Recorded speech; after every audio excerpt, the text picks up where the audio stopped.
What's good, YouTube family? Welcome back to another video with your boy Heen, man. Tonight I'm gonna be reacting to SmackDown in 2004. Was insane. I was like 3 years old around this time.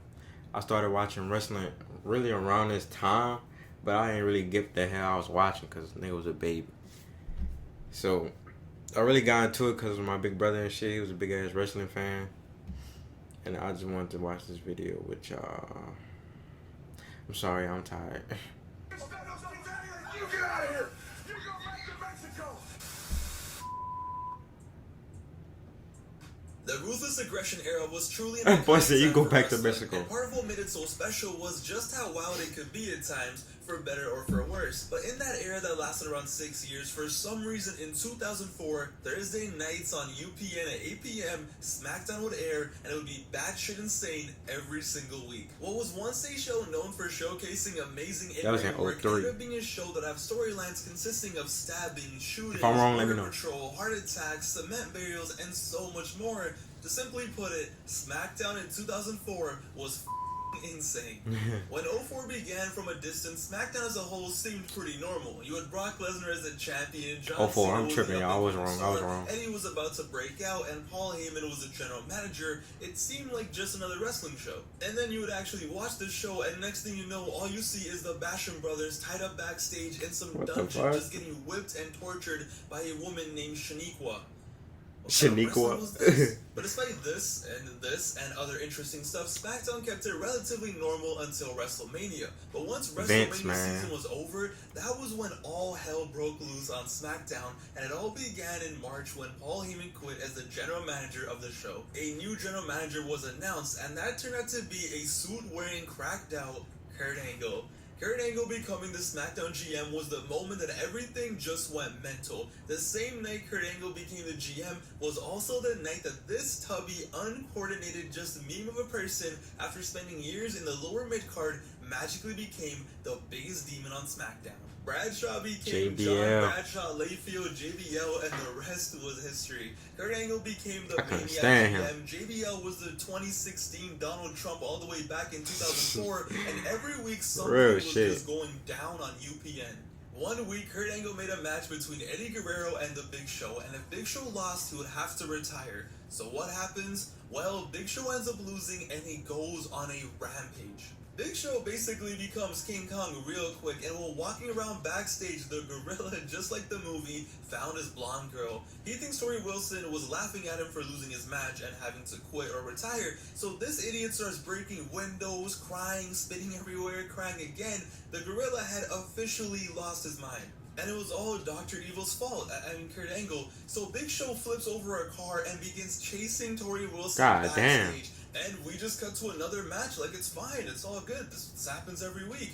And after the match, the show ends with a Big Show holding Tori Wilson on top of a balcony, threatening to throw her down and basically kill her on television. So on national television. Kurt Angle to save the day, right? And you think, okay, it's wrestling, everything will be fine, whatever, maybe they'll brawl, it'll be alright. Like, it's nothing we haven't seen before.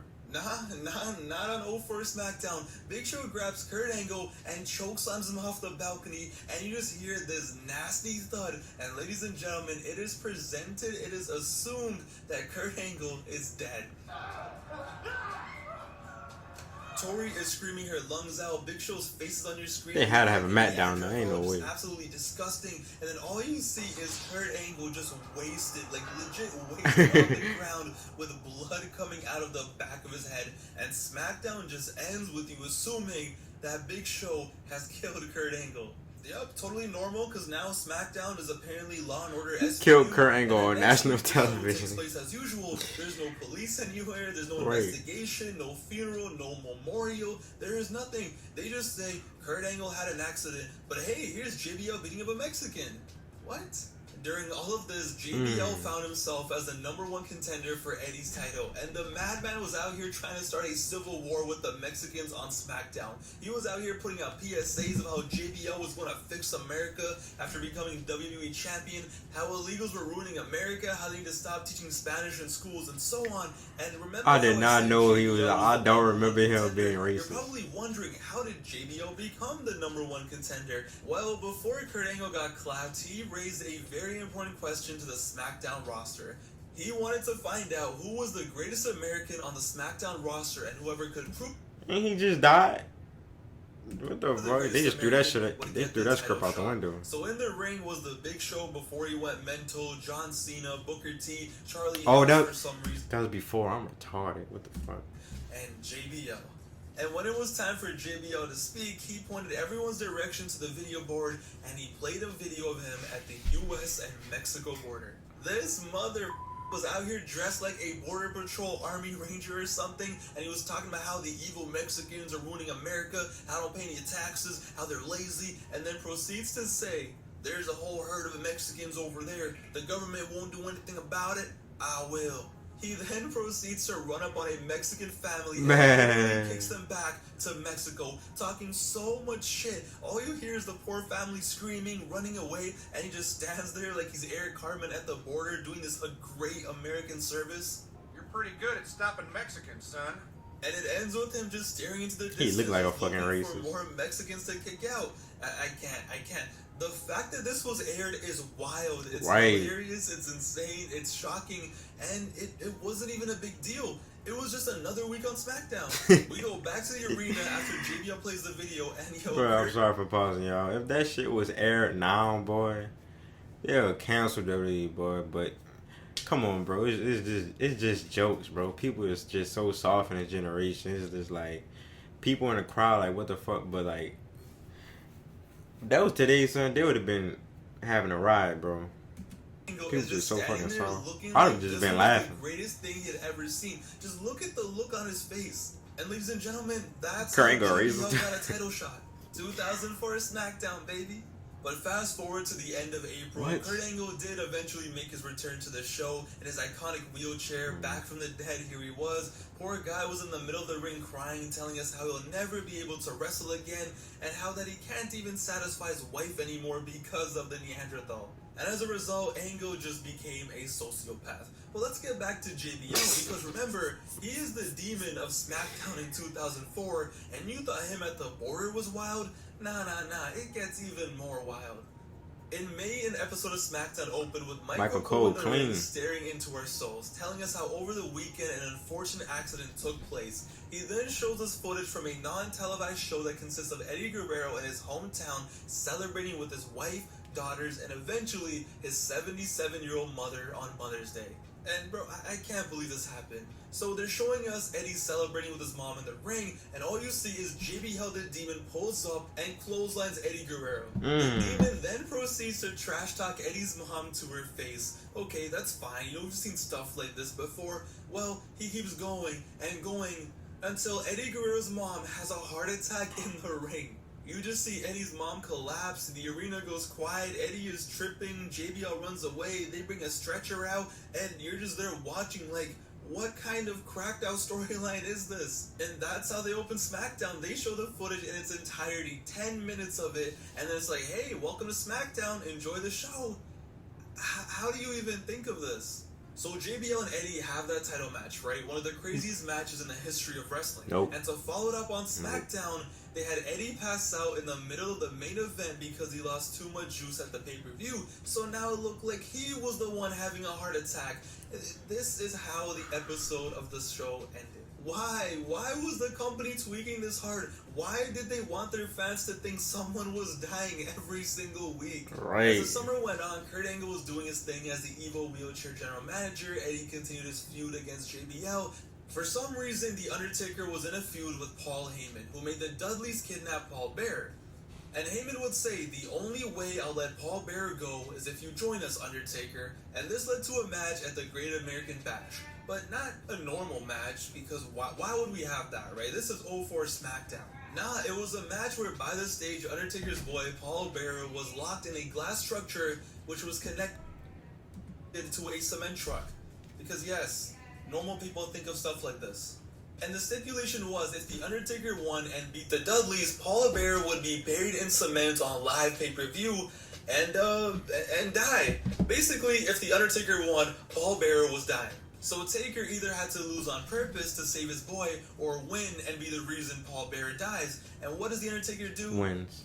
He beats the shit out of the Dudleys, and as the match goes on, the cement fills up more and more in the structure until Paul Bearer is almost buried alive. And at the end, Taker wins, and it's like, oh no, Paul is dead. But Taker uses his superpowers and scares Paul Heyman away from the lever, and he goes up to the structure to, save Paul Bearer, as we would assume. This is his boy, his amigo, his friend. He would save him, right? Yeah. Psych, for some reason, the Undertaker just says, rest in peace, and pulls the lever, and as cement comes down into the structure, burying Paul Bearer alive.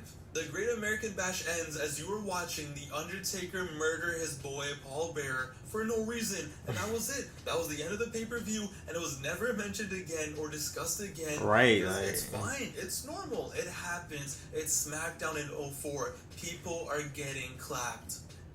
Ladies and gentlemen, I present to you Heidenreich. Now, you're probably wondering, what the hell is Heidenreich? Well, this bozo was a psychopath on the SmackDown roster who made his debut in August of 04. He would be out there attacking fans, interfering in random matches, and even though Paul Heyman was his manager, he did his own talking and his own promos in the form of poems, calling them disaster pieces. His poetry would depict how he hates the world and how he was going to destroy his opponents, among other things, and one of the wildest things in SmackDown 04 was the infamous night Heidenreich kidnapped Michael Cole. Poor Michael Cole was just commentating SmackDown as he usually does, and out of nowhere, this guy, this psychopath, just grabs him and just takes him to an undisclosed location in the arena and did this to him. He went behind him and read him a poem, and all you hear is Michael Cole pleading for help, and Heidenreich saying, no one knows the pain inside. And it's like, no, I think Cole can definitely feel the pain inside. Michael Cole was never the same again. But wait, on the exact same episode of SmackDown, that wasn't even the most insane thing that happened. That, my friends, was saved for the main event. It was supposed to be just another match, right? It was supposed to be just another tag team match. The Big Show was back and was teaming up with Eddie Guerrero against Kurt Angle and Luther Reigns. And at first, it was the most typical and most average tag team main event ever, and it was perfectly fine. We had some cool spots, some interferences. It was same old, and just when we thought we had seen it all on 04 SmackDown, in the main event of the 5th anniversary show, Kurt Angle, after getting knocked out of the ring in the middle of a tag team match, pulled out the strap. And I'm not talking about a title belt. He pulled out the burner, he pulled out the heat, he pulled out the blicky, and like he was about to play duck hunt, this guy was casually reloading beside the ring. He pressed circle to crouch like it was Modern Warfare 2, and after camping out for a bit, he went inside the ring, and Kurt Angle on an episode of SmackDown on broadcast television on a show that was rated PG, quick-scoped the Big Show. In one of the most surreal things I had ever seen. I will never forget being 6 years old watching this live and seeing Kurt Angle, in my eyes, shoot and kill the Big Show in the middle of the ring. My jaw was on the floor. All I heard was Taz yelling, he tranquilized him, Cole, he tranquilized him. I didn't know what a tranquilizer was. To me, this just looked like the same shotgun from Vice City. I thought Big Show was dead, and then he turned into a deranged grizzly bear, or better yet, he turned into Sandy Cheeks like that one time she was hibernating, and just like how SpongeBob and Patrick shaved Sandy, these bozos started shaving Big Show's head too. Yes, an episode of SmackDown ended with Kurt Angle and his gang getting a strap, shooting Big Show with a tranquilizer, and then shaving his head, and then just laying him there for dead. Yo, how? I don't get it. Like, what were they smoking? What were they drinking? And I'm not saying that like it's bad. I'm just trying to understand how. How do you reach the level where this is the creative stuff you think of? How did SmackDown become a show with shootings, falling off balconies, Heidenreich, kidnapping, cement burials, border patrol, fake heart attacks, twice, just in case you missed the first one. You know what? As silly as it is, as stupid as it is, take me back. Please take me back. And the funny part is, everything we talked about, nothing traumatized me as much as the last thing on this list. As 2004 was coming to a close, my beloved John Cena, who despite the insanity around him, had a pretty chill 2004. As the year was almost over, he was set to go out and shoot his first movie, The Marine, in Australia. And this was going to require him to miss around 2 to 3 weeks of television. And normally in wrestling, when someone is about to miss time to film a movie or something, they usually have a storyline where the person gets injured and written off TV. But the thing was, this was John Cena. This was Mr. Cool Guy, rapper guy, thug life, word life. He can't just get injured. Nah, they had a much more creative idea for him. So they had Carlito beat John Cena in his debut and win the US title, and the episode of SmackDown ended with Cena laid out and destroyed, and Carlito even snatched his chain, which would usually be enough to write someone off for a week or two, but nah, not in this case. Because the next episode of SmackDown begins with Teddy Long in front of the SmackDown roster announcing that John Cena was stabbed in his kidney at an after-hours club last weekend. The whole roster is there like, oh my god, no. And they had Teddy Long say, I it's even very know. serious. I don't know what's happening, playa. The doctors are fighting hard. But you know what, guys? The show must go on. I don't think you guys understand how traumatizing this was. I was 6 years old, and I turned on SmackDown all excited just to hear that my favorite wrestler had been stabbed. Why? What was the need? I was 6 years old, and I thought my favorite wrestler was going to die. Why would you do that? Why would you go to those extreme lengths? I can't. I'm done. As you can see, 2004 SmackDown was insane. Now I know the entire era was pretty insane. Raw was doing some pretty wild things, but there's just something about 04 SmackDown just being this nuts that just sticks with me. You gotta remember, SmackDown was a highly censored show back in the day. This wasn't on a cable network, this was on broadcast TV. And remember, even though Raw and pay-per-views were TV-14 back then, SmackDown was PG most of the time, but that didn't stop them. 04 SmackDown, what a trip. It might not be the best television. There were a lot of bad matches. The roster was very thin. There were so many stupid feuds to fill up 2 hours of TV. But of course, I look back at this fondly. This was my first introduction into wrestling, and what an intro it was. Just when you thought it couldn't get any crazier, it definitely did. What a time it was to be alive. In the comments down below, let me know what is your favorite memory of 04 SmackDown, and second, what do you think is the most insane thing they did in 04 SmackDown? It's your boy Pav, aka Wrestling Gifts. I hope you guys enjoyed this video. I will see you guys soon with the next one, but until then, take it easy. And wrestling used to be crazy, bro. I don't remember that shit. I do not remember that shit. That shit crazy. But alright, y'all, have a good night. Like, comment, and subscribe for your boy He-Man. I love y'all. See you on the next one. Peace.